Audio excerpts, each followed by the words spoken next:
啲儀器喺香港，我睇政府嗰啲牙科就好多都未見過。我就係香港出世嘅中國人，咁啊已經退休公務員嚟嘅。咁如果退咗休之後咧，咁啊最中意去旅行啦，同埋玩草地滾球，加入啲球隊有玩聯賽嘅，所以生活到好充實。可能我後生咧就中意咬骨嘅，即係見到啲骨頭啊，即係食個雞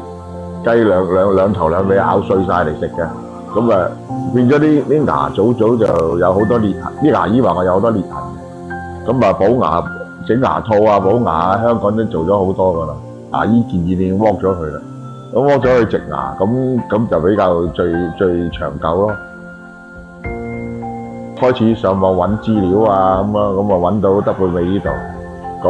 咁啊聯絡，咁佢又介紹得幾好清晰，咁我上嚟試下啦，咁啊真係做得幾好咯。咁我都睇過一啲近福田嘅，咁嗰啲可能太商業化得緊要，即係講到天花龍鳳又收得貴過德貝美嘅，咁我覺得德貝美咪比較老實啲。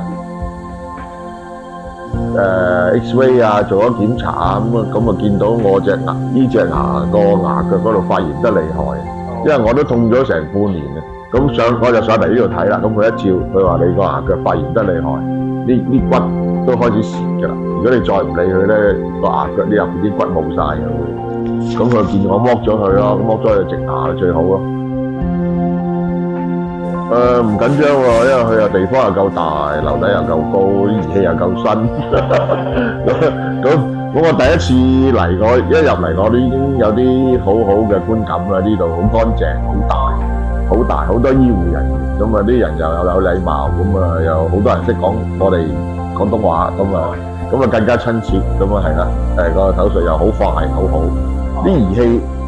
喺香港，我睇政府嗰啲牙科就好多都未見過。即係我自己覺得啦，如果你隻牙係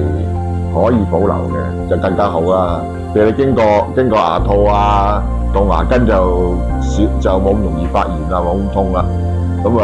補埋牙，笠咗牙套可以用得到嘅，繼續用咯。如果唔係你，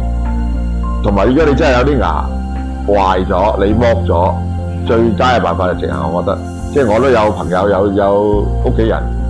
剝咗牙咁整個架咁笠落去嗰啲咁樣咧就好唔舒服嘅，好似我太太更加添，用一兩月戴完即轉頭佢就拎咗出嚟，剩翻隻牙喺度咁啊，即係崩咗，即係好似冇咗隻牙咁樣。所以我太太今日次都上嚟做啦，咁啊即係鼓勵到佢再即係啲冇咗牙嘅地方咧，最好就係植牙，咁啊對你成排牙咧有幫助嘅，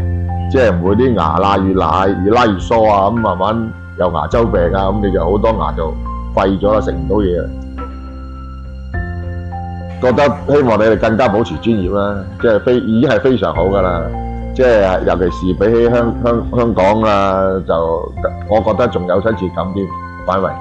即係大家啲姑娘啊、醫生啊都即係好，即係對我哋好多問題佢都好樂意咁答嘅，即係唔會煩嘅。睇牙就嚟德貝美，包你冇執輸。